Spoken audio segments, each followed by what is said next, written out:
おしゃれしてどこ行くの？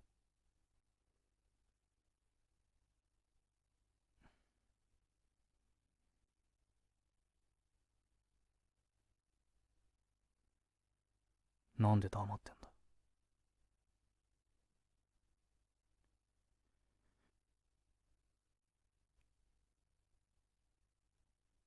男か？男ができたのか？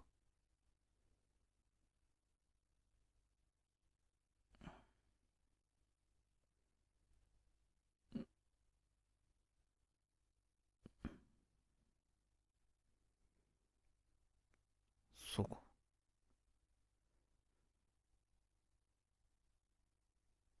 俺聞いてなかったんだけど、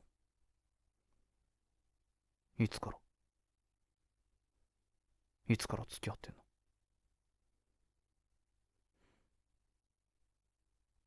そんなに前？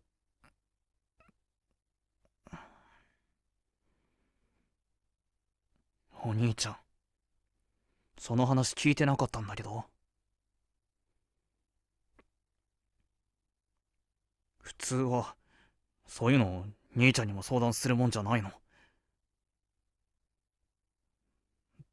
って俺はお前の兄ちゃんだし、ずっとお前のこと守ってきたし。だからだからだから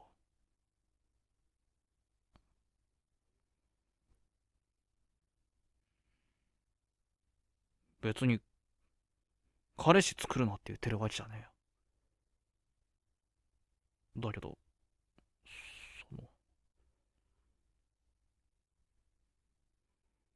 そいつはちゃんとお前のこと守ってくれんの？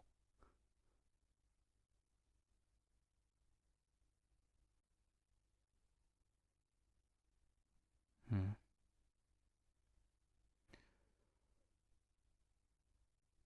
そっか。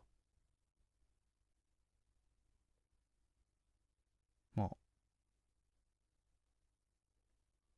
ならいいんじゃない？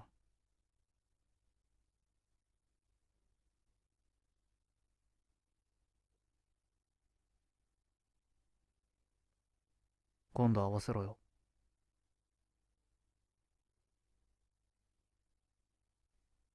俺はまだ認めてねえから。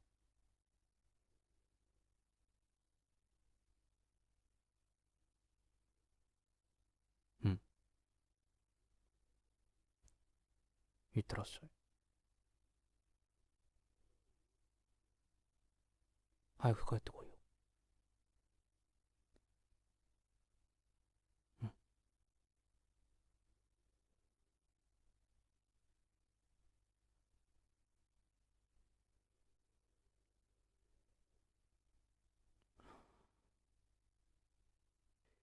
いい加減妹離れしなきゃな。